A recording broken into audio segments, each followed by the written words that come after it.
ناظرین السلام علیکم، کسی اور زمانے کے خواب میں خوش آمدید۔ میں ہوں جواد ہمدانی۔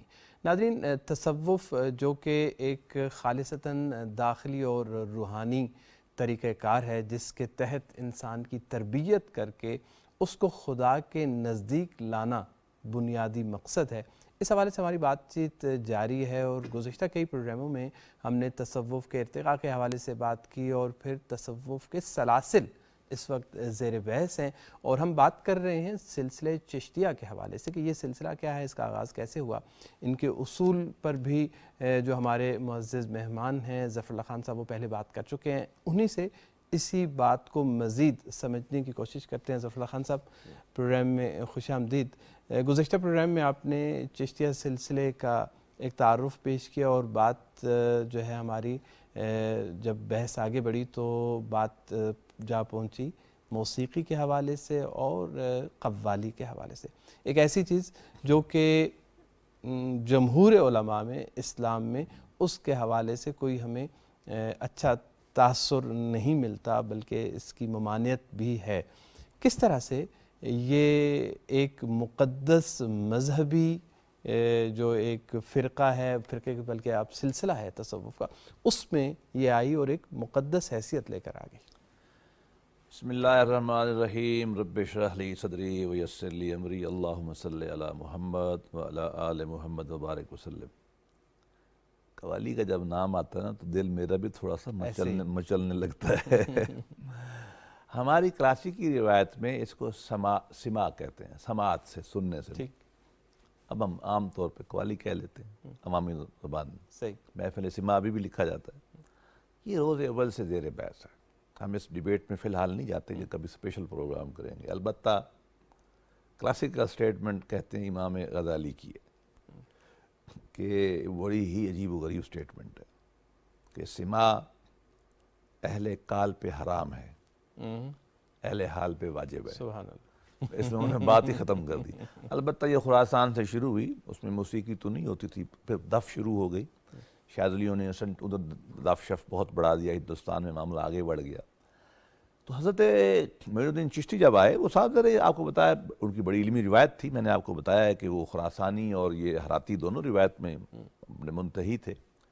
تو انہوں نے دیکھا کہ مسلمان یہاں مطلب اور ہندو جو ہیں سارے کے سارے قوالیاں شوالیاں، اپنی قوالیاں، وہ بھجن اور گانے شانے گاتے ہیں، تو ہمارا کیا؟ تو انہوں نے اتحاد کیا سادہ لفظوں میں، اور انہوں نے اس میں توجہ دلائی زیادہ ہندوستان کی مزاج کی رعایت کے مطابق، اور کچھ انہوں نے چھوٹے موٹے آلات بھی شروع کرا دیے۔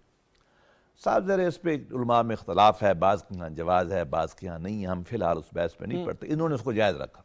صحیح۔ لیکن ایسا بعض اوقات ہے کہ ان کے یہاں دونوں دھڑے ہیں، یہ ہمیں عام لوگوں کو پتہ نہیں۔ حضرت جو تھے معین الدین چشتی رحمۃ اللہ علیہ، ابھی ہم ان کے سکسیشن میں نہیں جاتے، لیکن ان کی 3-4 چھوڑ کے آگے چلے جائیں نا، تو حضرت نظام الدین اولیاء رحمۃ اللہ علیہ جو تھے، حضرت، بلکہ میں ادھر ہی بتا دیتا ہوں، حضرت معین الدین چشتی کے جو خلیفہ ہیں وہ بختیار کاکی اوشی ہے، ملتانی۔ یہ اوش سے آئے، تاجکستان سے ملتان میں رہے، اور ملتان کے ساتھ وہ حضرت گنج شکر کے والدین، ان کے گنج شکر کو بھی لے گئے، مسعود کو، وہ حضرت کے معین الدین کے ہاں، اور پھر حضرت کاکی جو ہے خلیفہ بن گئے۔ حضرت کاکی کے بعد بن گئے یہ ہمارے پاک پتن والے فرید الدین گنج شکر، اور ان کے بعد جو ہے بن نظام الدین اولیاء۔ اب قوالی جوبن میں آ چکی تھی، اور دھڑا دھڑ قوالی ہوتی تھی، حضرت امیر خسرو کا طوطی بولتا تھا، اور ان کی قوالی پڑھی جاتی تھی، مولانا روم کا کلام پڑھا جاتا تھا، حکیم سنائی کو پڑھا جاتا تھا، عطار کو پڑھا جاتا تھا، سعدی کو پڑھا جاتا تھا، حافظ کو پڑھا جاتا تا، اور آپ کہیں اور خود امیر خسرو کا اپنا بہت جاندار کلام، ہاں، اینڈ شیخ احمد جام۔ ابھی واقعہ میرے ذہن میں اگر سنا دیتا ہوں، خواجہ بختیار کاکی کا انتقال قوالی پہ ہوا ہے، وہ قوال مست تھے۔ ان کی محفل میں شیخ احمد جام جو ہیں ایرانی، ان کا ایک مصرع پڑھا گیا، قوال پڑھ رہے تھے، کشتگان خنجر تسلیم را، وہ لوگ جو اللہ کی رضا کے خنجر سے ذبح ہو چکے ہیں، اب ان پہ حال طاری ہو گیا، جذب میں چلے گئے، ایکٹیسی جسے ہم کہتے ہیں ماڈرن ورڈ میں، تو سات لوگوں کو پتا تھا، انہوں نے قوالوں سے کہا قوالی بند نہیں کرنی، چلاتے جاؤ، کیونکہ ریپیٹیشن پہ رہتے ہیں۔ اب یہ اس کا وقت نہیں ہے، آپ تو خود موسیقی کے آدمی ہیں۔ انہوں نے بہرحال کچھ دن گزر گئے، ایک قوال کھانا کھانے جائے، واش روم میں جائے، برابر میں، تو انہوں نے کہا اب تنگ آ گئے ہیں۔ ایک دو دن کے بعد انہوں نے دوسرا مصرع پڑھ دیا، ہر زمان از غیب جانے دیگر است، کہ ان کو ہر زمانے اللہ کا نہیں جان دے، حضرت کا انتقال ہو گیا۔ تو مطلب یہ ان کی کیفیت تھی۔ نظام الدین اولیاء بھی قوالی سنتے تھے، بہت زیادہ سنتے تھے، اور حضرت امیر خسرو نے آلات بھی کوئی نئے بنا دیے، کلام بھی ان کا بڑا مشہور ہوا قوالی میں۔ کمال دیکھیں کہ حضرت کے جو سب سے مشہور شاگرد تھے خواجہ نصیر دہلوی، وہ قوالی کے خلاف تھے۔ نظام الدین اولیاء قوالی شروع کرتے تھے اور یہ اٹھ جاتے تھے وہاں سے، اور جا کے حضرت کے کپڑے لے جانا، جوتے لے جانا، وہ جا کے ساتھ دریا تھا وہاں رہنا۔ لوگ پوچھتے کہتے دیکھو میں حق نہیں سمجھتا اس کو۔ اسی آپ اندازہ لگائیں، ٹالرنس دیکھیں، ٹالرنس بھی دیکھیں۔ بالکل پیر وہ ہے اس کی قوالی کو کہتے ہیں، نہیں ہماری روایت یہی تھی مسلمانوں کی۔ مسلمان ہے نا غبی اور نقل مارنے والے کبھی نہیں رہے، یہ کل کی بات ہے۔ کہتے ہیں شیخ میرے ہیں، لیکن مجھے جو علمی اختلاف ہے، مجھے اختلاف ہے، اور دونوں طرف سے اس کو ایکسیپٹ کیا جا رہا ہے۔ کمال دیکھیں، نظام الدین اولیاء نے وفات کے بعد ان کو اپنا خلیفہ بنا دیا۔ یعنی آج کے ہمارے جو پیر ہیں، میں کسی کی طرف خدا نخواستہ کوئی بدگمانی کرنا چاہ رہا، وہ اس طرح کا نہ مرید رکھیں، اور نہیں ایسا کوئی مرید تو جنم اللہ کا اس کو کہیں گے کہ مسلمان ہی نہیں ہے۔ اتنا اختلاف کرتا حضرت سے۔ حضرت نے شیخ نصیر چراغ دہلوی کو اپنا خلیفہ بنایا، 38 سال رہے خلیفہ۔ 38 سال چشتیوں میں قوالی نہیں ہوئی۔ یہ میں آپ کو نئی بات بتا رہا ہوں، قوالی نہیں ہونے دی۔ امیر خسرو کو کہا لے جا تنبورہ یہاں سے، نہیں آنا تو نے ادھر۔ اب یہ ان کی علمی مزاج تھا۔ اب دونوں آپ چشتیوں کی شناخت قوالی ہے، ان کے اتنے بڑے شیخ جو 38 سال گدی میں رہے اور وہ قوالی نہیں کرنے دیتے، یہ حسن ہے، اس کو ہمیں ایسا لینا چاہیے۔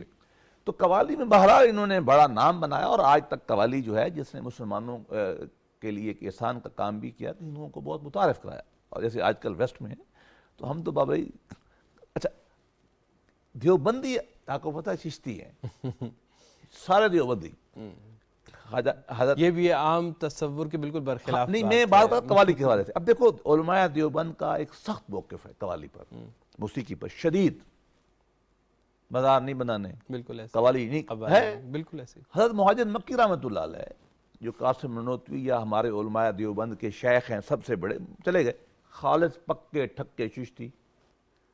اشرف علی تھانوی رحمۃ اللہ علیہ پکے ٹھکے چشتی۔ آج بھی دیوبندی چشتی قوالی نہیں کرتے۔ تو قوالی میں ان کی دونوں روایت پائی جاتی ہے، لیکن پری ڈومیننٹلی جو ہے یہ قوالی سنتے ہیں، قوالی سنتے ہیں۔ اچھا، اس کے علاوہ قوالی کے ساتھ ساتھ چونکہ وہاں پہ شعر و شاعری کی ایک روایت بھی تھی، یہ ممکن ہے کہ ہم اپنے موضوع سے ہٹ جائیں، لیکن ایک اشارہ میرا خیال اس طرف بھی ہو جانا چاہیے، چونکہ ایستھیٹکس کا تعلق ہے اس خاص مکتب فکر کے ساتھ۔ شعر و شاعری میں بھی اس کا بڑا کنٹریبیوشن ہے، امیر خسرو جیسی شخصیت کو اگر لیا جائے۔ امیر خسرو تو بعد میں ہے، خواجہ بختیار کاکی کا دیوان بہت کمال کا ہے، ہمارے یہاں کچھ گایا بھی گیا ہے، قوالوں نے گایا ہے، کمال کی بات۔ اور امیر خسرو کے شیخ نظام الدین اولیاء کے بعد مصرے کمال کے ہیں شاعری میں۔ میر الدین چشت سے بھی دیوان بعض لوگوں نے منسوب کیا۔ امیر خسرو نے بھی کام کو بہت، امیر خسرو کو طوطی ہند کہا گیا، عوامی قبولیت جو ہے اس کو بخشی گئی، لیکن صوفیانہ کے اعلیٰ مقامات کی شاعری وہ نہیں کر سکے، نہیں، لیکن بڑا قبول ہوا۔ آج کل تو ہر ایسے اس کو گایا جاتا ہے، تو بہت بڑا کنٹریبیوشن ہے ان کا۔ سب ظاہر ایک روایت تھی بہت بڑی ہندوستان میں، اور بڑی پورٹنٹ روایت تھی اور ایموشنل روایت تھی۔ اس میں نقشبندیوں میں عقل کا غلبہ ہے نا، اچھا ہاں، سوچ کا غلبہ ہے، فکر کا، تو ان کی ہاں پیشن کا غلبہ ہے۔ تو کلامی لحاظ سے کیا ہے ان کا کوئی معتزلہ سے؟ نہیں، یہ بالکل ماتریدی، بالکل وہی، چونکہ حضرت شیخ ماتریدی کے شاگرد تھے، ماتریدی۔ ٹھیک، اچھا، چونکہ بات اس طرف نکل ہی پڑی ہے، تو یہ جو مکتبہ فکر ہے یا سلسلہ ہے، اس کا ایک علمی ورثہ جو ہے اس کی طرف بھی اشارہ ضروری ہے۔ آپ یہ بتائیے کہ علمی حوالے سے ان کا کیا کنٹریبیوشن ہے؟ میں نے بتا دیا کہ حضرت معین الدین چشتی پہ اثر تو کن کا تھا۔ البتہ ان کے سلسلے کے بزرگوں نے خود کوئی بڑی علمی کتاب تشکیل نہیں دی. میں بعد میں آتا ہوں، تھوڑا بہت کام ہوا. اصل میں یہ دونوں دو کتابیں پڑھاتے ہیں امہات الکتب تصوف میں. ایک شہاب الدین سہروردی کی عوارف المعارف پڑھائی جاتی ہے، حالانکہ سلسلہ وہ ڈیفرنٹ ہے، ٹھیک، لیکن کتاب چونکہ بنیادی ہے یہ پڑھائی جاتی ہے، ان کے ہاں پڑھی جاتی ہے. ٹھیک ہے. اور دوسرا حضرت داتا گنج بخش حضرت عثمان علی ابن عثمان حجویری جلابی رحمۃ اللہ علیہ المعروف داتا گنج بخش جو ہمارے شیخ ہیں، ان کی کشف الماجوب کو پڑھایا جاتا ہے. اچھا، یہ بھی میرا خیال میں ان کی وسعت نظر ہے.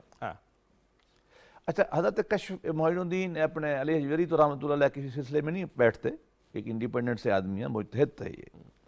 البتہ شہاب الدین تو سہروردی رحمۃ اللہ علیہ سلسلے کے ہیں، بلکہ وہ سلسلے کے شیخ جو بڑے تھے ان کے بھتیجے ہیں، اور تصوف کا سہروردیوں کو تو شکل انہوں نے آگے بخشی بیسیکلی، لیکن ان کی کتاب پڑھائی جاتی ہے. تو یہ میرے خیال میں یہ ان کی خوبی ہے. البتہ بعد میں حضرت خطوط آ گئے مختلف لوگوں کے، مکتوبات آ گئے، اور پھر ملفوظات آ گئے حضرت نظام الدین اولیاء کے، جیسے فوائد الفؤاد، ان کو بھی پڑھایا جاتا ہے. تو گویا کہ الگ انڈیپینڈنٹ کوئی ان کا نہیں ہے. فوائد الفؤاد کی اردو تراجم موجود ہیں، بے پناہ موجود ہیں. اچھا کوئی ترجمہ پڑھ لینا چاہیے. وہ حضرت کی کہتے ہیں کہ ملفوظات ہیں، ان کی اپنی تحریر نہیں ہے. آپ کی محفل میں بیٹھنے والے آپ کے لوگوں نے لکھا کہ آپ کی تحریر نہیں ہے، لیکن کلام آپ کا ہے، اس پہ علماء کا اختلاف نہیں ہے. علماء سے مراد محققین کا، کہتے ہیں حضرت کا اپنا کلام، صحیح، اس کو پڑھنا چاہیے. اور اسی طرح اس سلسلے کی آگے مزید کچھ شاخیں بھی نکلیں، ذیلی سلسلے جیسے بعض سلسلوں میں بعد میں. اچھا، ایک تو یہ ہندوستان، پاکستان اور افغانستان میں رہا، آگے نہیں بڑھ سکا، یا یہاں کے لوگ جو باہر گئے ہیں تھوڑا بہت لے گئے. یہ سلسلے کا لوکیل یہی رہا، یہ زیادہ نہیں پھیلا. ان کا غالباً کوئی ہندی مزاج ہے، اور غالباً قوالی بھی ایک وجہ بنی ہوگی، باہر رکاوٹ اور اندر قبولیت کی. ٹھیک، حضرت نظام الدین اولیاء رحمۃ اللہ علیہ تک تو یہ سلسلہ کم و بیش ایک مونولتھک حیثیت سے چلا. اچھا، آپ کے بعد یہ دو حصوں میں تقسیم ہو گئے.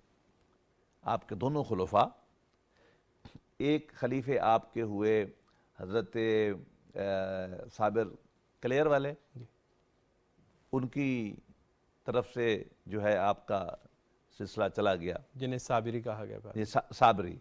اچھا، یہ نہیں مخالف میں یہ دو حصوں میں نظامی اور صابری. نظامی اور صابری، ہاں.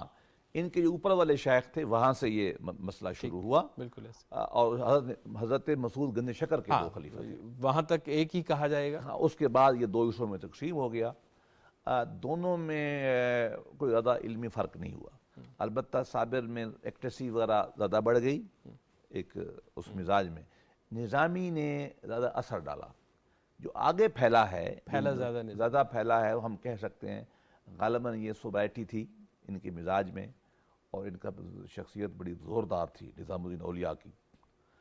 48 سال یہ خلیفہ رہے ہیں، 48 سال، نصف صدی تقریباً، نصف صدی. اور بڑے وجیح، خوبصورت، المنہ مزاج تھا. مزاج میں بہت سادگی تھی. اپنے خانقاہ کے ایک کمرے کے حجرے میں 48 سال رہے. کھڑاؤں کی جوتیاں پہنتے تھے، بہت امیر تھے. بہت اس زمانے میں بادشاہ چونکہ دیتے تھے ان کو چیزیں، روپیہ اپنے اوپر خرچ نہیں کرتے تھے، سب مریدوں غریبوں کو دے دیتے تھے. دسترخوان بہت وسیع تھا. بیٹھتے تھے وہاں کھانے پہ مزدوروں غریبوں کے ساتھ. آج کل کے دہلی میں بات ہو رہی ہے، جی دہلی میں عام آدمی کے ساتھ، اپنے لوگوں کے ساتھ کھانا کھاتے تھے، الگ نہیں کھاتے تھے. لیکن حضرت کا کھانا الگ پکتا تھا جو انتہائی سادہ ہوتا تھا.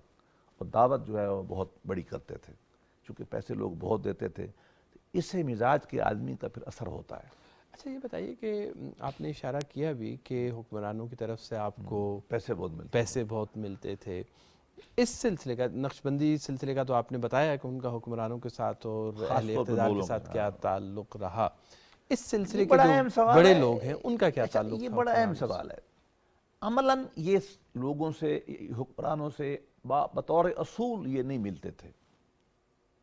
یہ عجیب کنٹرڈکشن ہے. نظام الدین اولیاء رحمۃ اللہ علیہ کے زمانے میں 6 دہلی کے سلطان رہے. 6 کے 6 نے کہا کہ میں نے ملنے آنا ہے، آپ نے اجازت نہیں دی. ایک نے کہا میں آ رہا ہوں، آپ نے خلیفہ سے کہا ان کو کہو کہ میرے میرے حجرے کے 2 دروازے ہیں، ایک میں آپ داخل ہوں گے، دوسرے میں میں نکل جاؤں گا. یہ مزاج تھا. البتہ یہ چونکہ ارلی آ گئے تھے، نقشبندی تو یہاں بعد میں آئے نا، لیٹر مغل میں، یہ آ گئے تھے سٹارٹ میں. التمش وغیرہ جو ہے یہ ان کے عقیدت مند تھے سارے.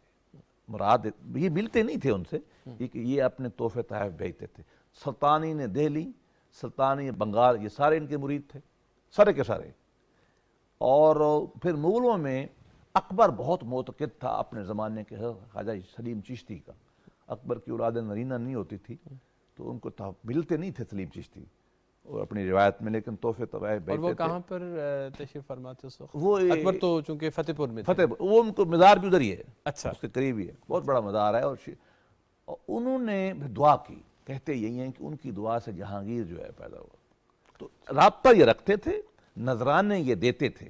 جیسے میں نے آپ کو مثال دے دی، ان کی شہزادیاں بہت عقیدت مند تھیں، اور پھر لیٹر پیریڈ میں مغل بھی ہو گئے سارے کے سارے. لیکن یہ نہیں جاتے تھے، انہوں نے اپنا ڈسٹنکٹ مزاج قائم رکھا کہ ہم حکمرانوں کے پاس نہیں جائیں گے، اور بڑی سختی کرتے تھے.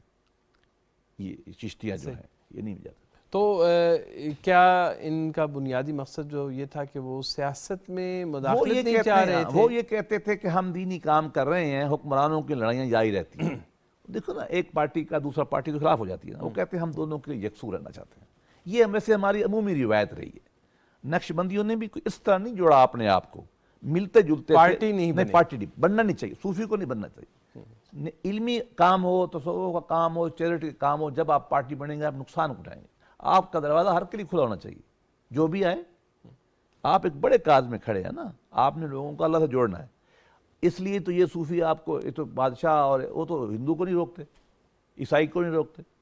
اچھا میں پچھلی دفعہ بھول گیا تھا، آپ چشتیوں میں کچھ دھڑے ہندوؤں کے بھی ہیں. نقشبندی اس وقت ویسٹ میں کچھ ہے جو عیسائی ہیں یا ہندو ہیں. اچھا، لیکن وہ شیخ کس کے ہیں؟ نقشبندیوں کے. اچھا، یہ عجیب بات ہے، کیونکہ یہ نہیں روکتے، یہ کہتے ہیں آؤ ہمارے پاس بیٹھو. اچھا، یہ آپ نے بھی چونکہ کہہ ہی دیا کہ ہندو اب بھی اگر آپ جائیں ابھی بھی مرید ہیں، پیر ہیں چشتیوں کے. تو ان لوگوں کے ساتھ ان کا رویہ کیا تھا؟ اور بعض تذکروں میں یہ بھی ذکر ملتا ہے کہ حضرت معین الدین اجمیری کے پاس کچھ لوگ آئے اور ان کہا کہ ہم اسلام قبول کرنا چاہتے ہیں، تو آپ نے منع بھی فرما دیا. اس کی تائید بھی کر دیں اگر یہ بات صحیح ہے. اور اس کا فلسفہ اس کی وجہ یہ جو سب صوفی کرتے ہیں، میں آپ کو وہی وجہ بتاتا ہوں، حکمت کا تقاضا ہوتا ہے. ان کو پتہ ہے آج آئے گا کل بھاگ جائے گا، وہ دیکھ رہے ہوتے ہیں نا. معین الدین چشتی پاورفل آدمی تھے نا. یہ صوفیوں کی اسٹریٹجی ہوتی ہے. ہندو میں نے اپنی آنکھوں سے عمر کوٹ سندھ میں ہندو دیکھے ہیں جو روزے رکھتے ہیں، مردے دفن کرتے ہیں ہندو. میں نے بڑی تحقیق کی، وہاں کے علماء نے مجھے بتایا کہ ملتان کے ہمارے جو شیخ تھے نا، بہاؤالدین زکریا ملتانی، یہ جب ابتدا میں کہتا تھا نا، ہندو مرید ہوتے تھے، ان کو ایک آدھ بات کہتے تھے کہ بیٹا یہ کرو. 2-4 سال بعد پھر کہتا اگلا کام یہ کرو. پھر آہستہ آہستہ ان کو وہ لے جاتے تھے، پھر آخر میں جا کے کلمہ پڑھاتے تھے. یہ حکمت کا بعض اوقات تقاضا ہوتا ہے. میں نے بھی ایک بچہ دیکھا، میرے پاس ایک لڑکا آیا، ہمارے یہاں دفتر میں کام کرتا ہے، عیسائی تھا. مجھے کہتا ہے میں نے مسلمان ہونا ہے. میں نے کہا کیوں؟ اب اس کو بات کو کوئی سننے والا منفی معنی میں نہ لے. کہنے لگا کہ جی میری طلاق بیوی سے لڑائی ہوگی، ہمارے یہاں طلاق نہیں ہے. تو میں نے کہا دیکھو مسلمان بھلے تم ہو لیکن سوچ سمجھ کے ہو. اب بیوی سے لڑائی کے نتیجے میں تم اگر مسلمان ہو گئے، کل تیری بیوی اصل ہو جائے گی تو پھر عیسائی ہو جاؤ گے. یہ اچھی بات نہیں ہے. تم اس ادھر سے بھی جاؤ گے ادھر سے بھی جاؤ گے، تم کوئی اور حل نکالو. تو اس طرح حکمت کے ساتھ بزرگان دین چلتے ہیں. یہ نہیں ہے کہ وہ دین میں آنے پہ روکتے ہیں، بلکہ ہندوستان میں تو معین الدین چشتی نے یا چشت نے بڑا کام کیا. ہاں، جس نے تفصیل دیکھنی ہو وہ آرڈنل وغیرہ کی کتاب میں دیکھ لے، پریچنگ آف اسلام میں. یہ بات نہیں ہے، لیکن بعض اوقات حکمت کا تقاضا ہوتا ہے. مثلا اللہ کے نبی سے حدیث منسوب نہیں ہے. ایک آدمی آیا کہ یا رسول اللہ مجھے ایک بات بتاؤ، آپ نے یہ تو نہیں کہا کلمہ پڑھ، آپ نے کہا یا سچ بولا کر. یہ حدیثیں ہیں. یہ دیکھیں نا، اس کا کام ہے. استاد مرشد کیا ہوتا ہے؟ اس نے دیکھنا کہ حکمت کا کیا تقاضا ہے. وہ بھئی یہ تو نہیں نا کہ آج دھڑا دھڑ لوگ کل دھڑا دھڑ لوگ چلے جائیں، ایسا تو نہیں کرانا نا. تو وہ حکمت کے ساتھ چلتے ہیں. البتہ یہ ٹالرنٹ بہت صوفی ٹالرنٹ بہت ہوتا ہے، اور چشتی ہندوستان میں بہت ٹالرنٹ تھے. آج بھی معین الدین چشتی کے مزار پر، آج بھی خواجہ نظام الدین دہلی رحمۃ اللہ علیہ کے مزار پر آدھے سے زیادہ ہندو آتے ہیں. وہ اصل میں ان لوگوں کو ایک ذریعہ سمجھتے ہیں خدا میں ملنے کا. صوفیاء نے کبھی یہ نہیں کہا کہ ہم خدا ہیں, ہماری پوجا پیش نو, یہ بہت سخت لوگ تھے. لیکن آج ہم نے تو شکر بنا لیا. یہ اللہ سے ملانے کی ہر ترکیب کرتے تھے, ہر دھرم ہر مذہب کو بٹھاتے تھے, کھانا کھلاتے تھے, پیار کرتے تھے. کوئی ہو گیا مسلمان تو ٹھیک ہے, نہ ہوا تو یہ اس طرح کا ان کا مزاج تھا. لوگ خود ہو جاتے تھے. اچھا, یہ کب سے ہمارے ہاں پیش آیا واقعہ کہ دیوبندی اور کچھ ایسے سکولز ہیں ہمارے ہاں جن کے ہاں تصوف کے بارے میں کوئی بہت اچھی رائے نہیں پائی جاتی؟ کیا یہ عرف عام میں ہے یا یہ بھی وقت کی مطلب دیکھیے دیوبندیوں پہ تو یہ الزام ہے, دیوبندی تو ٹھک کے صوفی ہیں. میں نے آپ کو بتایا حضرت مہاجر مکی جیسی بڑی شخصیت جو ان تمام کے امام ہیں تصوف میں, وہ پکے چشتی بیعت کرتے تھے. بیعت وہی قوالیاں لکھتے تھے, نعتیں پڑھتے تھے, جو سارے کام کرتے تھے. خوبصورت کلام, ہاں کمال ہے. آج بھی دیوبند کے اندر بیعت کی جاتی ہے, ایسا نہیں ہے. ٹھیک ہے. مزار علوم میں جو تھے سہارنپوری, ان کے ہاں بھی کی جاتی ہے, اور رائے پور کے ہاں سے ان کا بھی تعلق رہا. یہ بات نہیں ہے. البتہ تصوف کی بعض شکلیں اور بعض تعلیمات کے وہ خلاف ہیں.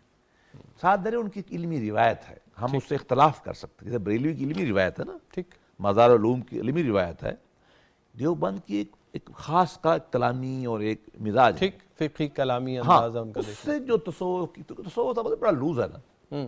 تصوف تو عبدالقادر جیلانی جیسے وہابی سے شروع ہوتا ہے, وہ منصور حلاج تک بالکل ٹھیک چلا جاتا ہے. اس میں تو بڑی شیڈز ہے نا. ٹھیک. تو ان کا جو شیڈ ہے دیوبندیوں کا تصوف کا, وہ یہ ہے کہ بھئی اس میں مزارات نہیں بنانے, بھئی بڑے عرس نہیں کرنے, بھئی قوالی نہیں کرنی. البتہ اذکار ہو جائیں, مراقبے ہو جائیں, چلے ہو جائیں, اس کی طرف نہیں ایک مخالفت کرتے. ہم یہ نہیں کہہ سکتے کہ دیوبندی تصوف کے خلاف, تصوف کی بعض رسومات کے خلاف, ٹھیک, جن کو بعض لوگ جائز سمجھتے ہیں. تو علمی سی بات ہے. یہ بیسیکلی میری ذاتی رائے میں علمی بھی نہیں ہے, یہ کلچرل ہے, ثقافتی مسئلہ ہے. اس کو اسلام و کفر کی جنگ میں نہیں لے جانا چاہیے. اس کو مسلمانوں کی ثقافت کا اظہار, مقامی تہذیب سے انٹریکشن رکھنا چاہیے. اور علماء کا یقیناً یہ فرض ہے کہ وہ بتائیں کہ آپ اس حد سے آگے نہ جائیں. صحیح, تو ٹھیک کرتے ہیں علماء, اس میں کیا بات. فی الحال ہم پروگرام کو یہاں پہ ختم کریں گے, تو پھر اگلے پروگرام میں مزید تصوف کے سلسلوں کا تعارف جو ہے وہ جاری رکھیں گے. بہت بہت شکریہ تشریف آوری کا. سور وردی کر لیتے ہیں, ہندوستان میں بہت ہیں وہ, ٹھیک, ملتان شریف میں انشاءاللہ. تو پھر اس کے بعد جو اگلا پروگرام ہوگا وہ سلسلوں کے تعارف میں ہم سلسلہ سہروردیہ کے تعارف اور اس کے ابتدائی خد و خال اور اس کے ارتقاء کے حوالے سے بات کریں گے.